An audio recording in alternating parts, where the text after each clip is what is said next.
Bloomberg Audio Studios. Podcasts, radio, news.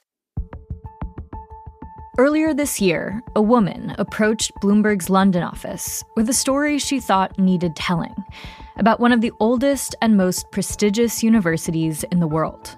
She's been trying to highlight problems with Oxford for a while now. Katherine Griffiths covers the City of London for Bloomberg, with a focus on equality and workplace culture. And I thought, yes, we definitely should have a look at this story and see where it might take us.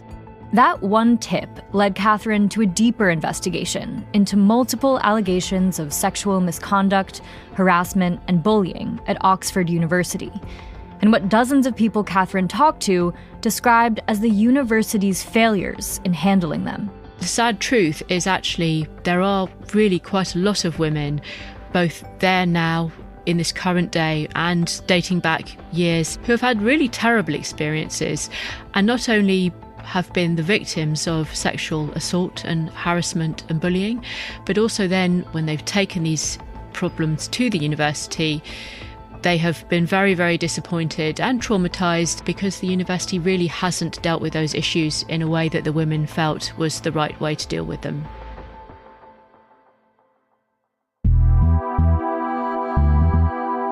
I'm Sarah Holder, and this is The Big Take from Bloomberg News. Today on the show, an investigation into allegations of harassment, bullying, and sexual misconduct at Oxford, and why one of the world's leading universities has been slow to act against powerful male academics accused of inappropriate behavior.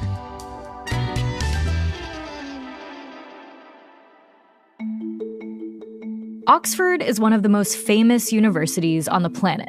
It's educated many of the world's most powerful people, including political leaders in the UK. Its research labs have made high-profile scientific breakthroughs. Its Gothic buildings are what many people imagine when they picture a university campus. It's where many of the famous Hogwarts scenes were filmed for the Harry Potter movies. And Bloomberg's Katherine Griffiths says that within the UK, the university looms large.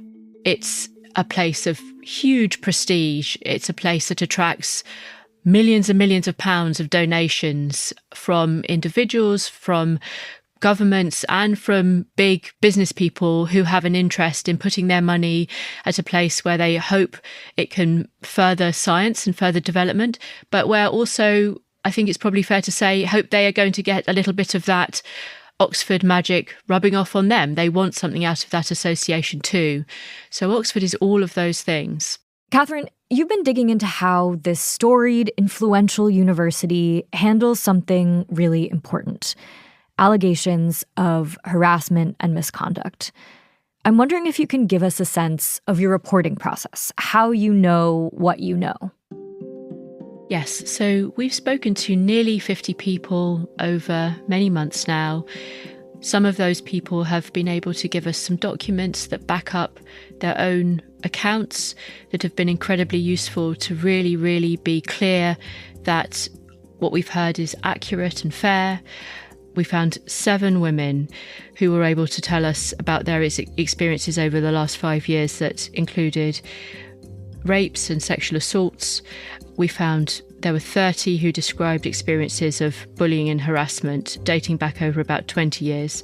In some cases, women who have themselves tried to come forward to highlight other people facing these problems and who have then found themselves to be squashed down, crushed, discouraged from taking things further.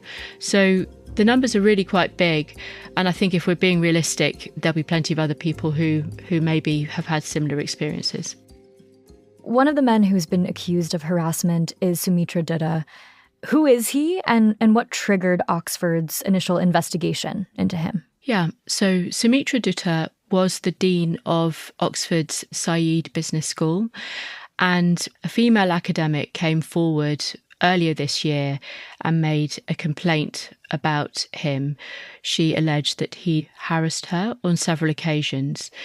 Oxford did a formal investigation into those allegations and came back over the summer to say it was upholding those allegations. Sumitra Dutta then left his job. None of the information about the investigation was made public at the time. There were no reasons given at the time for his departure. So we were able to report in September that he left the university after this investigation and after he had been found to have harassed her. What has the fallout been? So there were academics there who were very unhappy with the way the university was dealing with the investigation. They felt they weren't being kept informed properly, and they felt increasingly frustrated that, in their view, the university was being quite hostile to them and not being clear and fair in its processes. Katherine also learned something about Dutta's behavior in a past workplace that could have raised flags at Oxford. Before Sumitra Dutta worked at Oxford, he had been the dean of the Cornell Business School for a while, and he'd had a personal relationship with a young woman, a subordinate, and when that became known at Cornell, Sumitra Dutta stood down as dean of the business school there. Again, none of that information was ever put into the public domain at the time. But when he was hired at Oxford, they knew? Yeah, so he continued at Cornell, just not as dean, for a few years. And then when he came to Oxford, my sources have said that Oxford was well aware of the fact that this had happened at Cornell, and they went ahead with the hiring anyway. Dutta did not respond to Bloomberg's request for comment. Katherine, the way Oxford University investigated and handled Dutta's case, how similar is that to the way that they've handled other cases like this? So I think one of the biggest problems, both at Oxford and in other universities, is people being accused of misconduct, there potentially being an investigation of some description, and the person then leaving that job, and it all happening behind closed doors without any kind of disclosure or warning or any sort of way in which potentially a university and institution could try to ensure that that person maybe doesn't go somewhere else where clearly the risk is run that they may do it again. It seems to happen time and time again.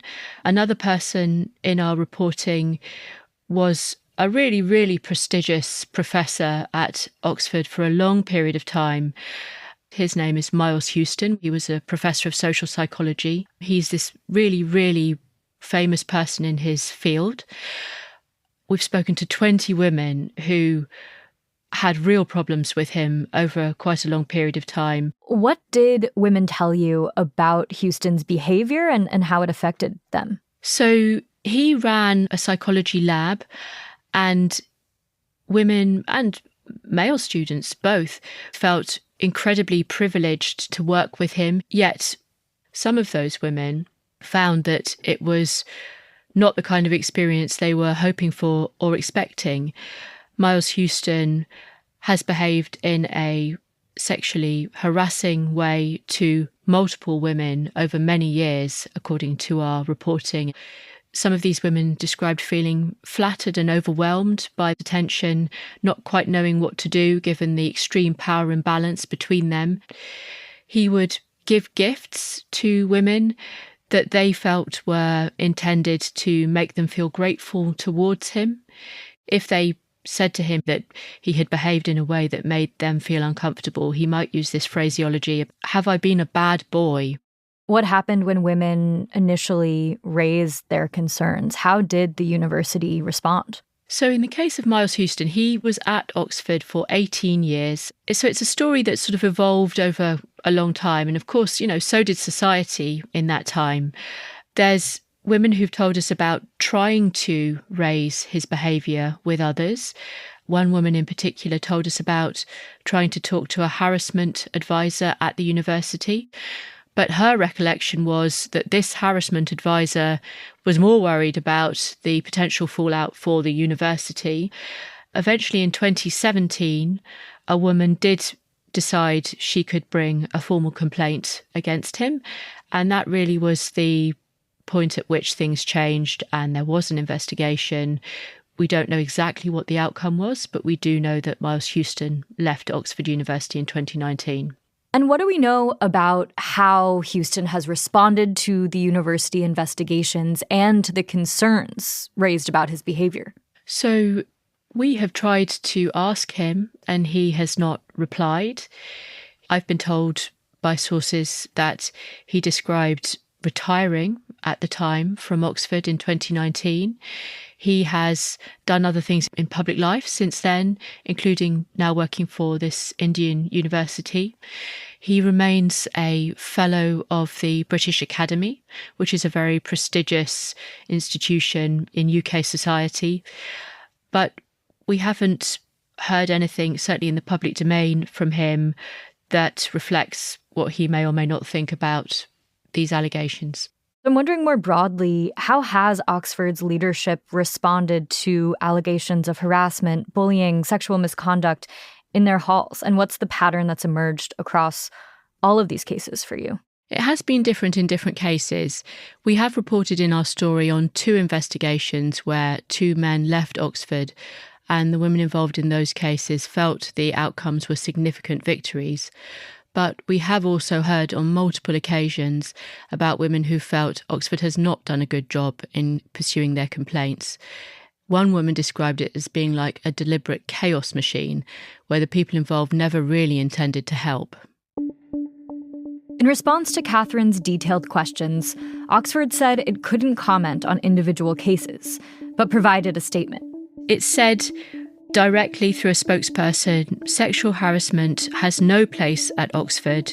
Our sympathies and thoughts are with anyone who has experienced harassment or misconduct. We strive to ensure that Oxford is always a safe place for all students and staff. We take concerns seriously, applying robust procedures. Support for those affected is a priority, and we take precautionary and/or disciplinary action where justified.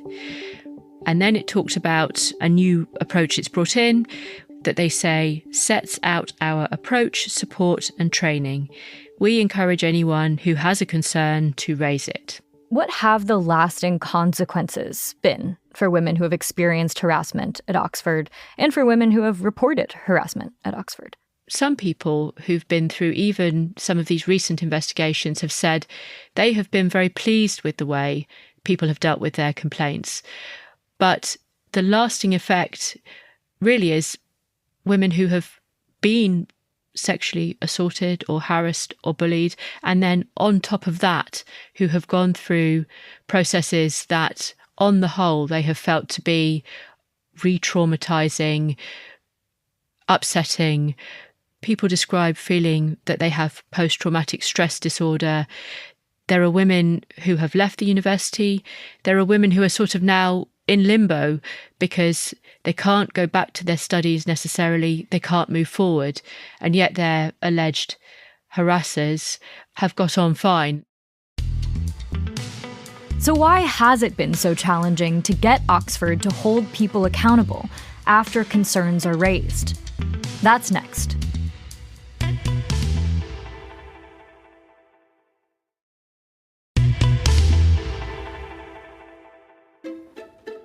Bloomberg's Katherine Griffiths has been investigating how Oxford University responds to allegations of misconduct. And she's uncovered a number of reasons why one of the UK's leading universities has lagged behind its peers. Part of it, she says, is structural. So Oxford University is made up of more than 40 different colleges. And so if you're a student, you might study at one particular college or another particular college. And so if you are harassed or assaulted as a student, you have to take that complaint in most cases to your college rather than the central university. And that has created lots and lots of problems for women who've tried to hold their harassers to account. That's because these colleges are their own individual legal entities. There are information sharing arrangements in place. But in practice, people say it doesn't seem to happen that way, and it creates a complicated, fragmented system. Katherine says another challenge is cultural. So Oxford is a 900-odd-year-old institution.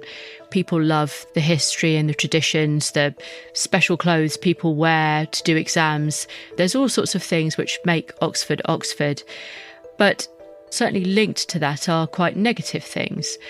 And those include a university that can in some ways be unwilling to make changes that other places, other parts of society, other universities maybe, think are more appropriate and moving with the times. Now, Oxford would probably dispute that, and of course it is at the cutting edge in many, many different ways. But it is a university where the vast majority of senior professors are men. It also has a higher number than at some of its peers of particularly famous male professors who bring in lots and lots of grant funding. So Oxford very explicitly has said to us that it rejects any kind of suggestion that it puts people's reputation above other people's safety. But the experiences of people who have spoken to us is certainly their feeling is that the reputation of some of their alleged harassers has played into the way Oxford has dealt with this. In certain cases that surfaced during Katherine's reporting process, the way Oxford leadership responded also contributed to a chilling effect. So we spoke to a young woman who was studying for a PhD at Balliol College, and she has described to us being sexually assaulted by a male student at Balliol College. She made a formal complaint about it, and then she says the college dealt with the matter in an incredibly unsupportive and, in her view, unfair way. After that, she talked to a news organisation about what had happened to her because she felt really upset and frustrated. In the light of that, Helen Ghosh, who is the head of Balliol College, she's a fairly well-known person in UK public life. She's received a damehood. She called a meeting for students at which she challenged the young woman about her account of what had happened, and leaflets were printed out, the young woman has told us, which had some details about her case on them, including some private information, such as when the alleged sexual assault had taken place. Following a student backlash, Balliol appointed an external investigator who upheld some of the woman's complaints. Balliol College told Bloomberg in a statement that it takes its responsibility seriously to address and prevent harassment and has a rigorous set of policies and procedures in place. It said it implemented all the recommendations that were made in 2 independent reports it commissioned, following a harassment complaint by a student. So after doing all this reporting, what stands out about Oxford's process for handling these types of issues when compared to the measures and processes that other UK universities have? So Oxford has changed its measures in various ways over the years, and in September even this year has introduced a new policy for students which is clearer and easier to use for people who want to bring sexual harassment, non-academic misconduct complaints, and that seemed to be a broadly positive thing. But at the same time, there are ways in which the university probably is still quite out of step with other universities, and they may have policies, but it's really how those policies are implemented and how, when people come forward in highly vulnerable states, how the university actually deals with those people. And Katherine's sources say there's more the university could do. The reality is it's actually quite difficult for Oxford, any university, any employer to open the doors and give kind of full disclosure on an investigation, how it's going, what might happen to a person against whom disciplinary action may be taken. That said, I think it comes back to this point about Oxford being a leader. And really, people have told us that it should be a leader in this field too. It really needs to send the message to some of these senior men at the university that this kind of behaviour is completely and utterly unacceptable. They need to make it clear that they are not going to tolerate it. On Thursday, in response to Katherine's investigation, The Member of Parliament for Oxford West and Abingdon, Layla Moran, said she would be following up with university leadership to understand what more they can do to address this issue.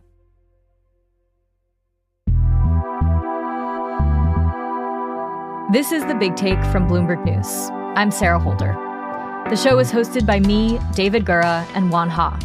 The show is made by Aaron Edwards, David Fox, Eleanor Harrison Dengate, Patty Hirsch, Rachel Lewis-Krisky, Naomi Ng, Julia Press, Tracy Samuelson, Naomi Shavin, Alex Sugiura, Julia Weaver, Yang Yang, and Taka Yasuzawa. To get more from The Big Take and unlimited access to all of Bloomberg.com, subscribe today at Bloomberg.com/podcast offer.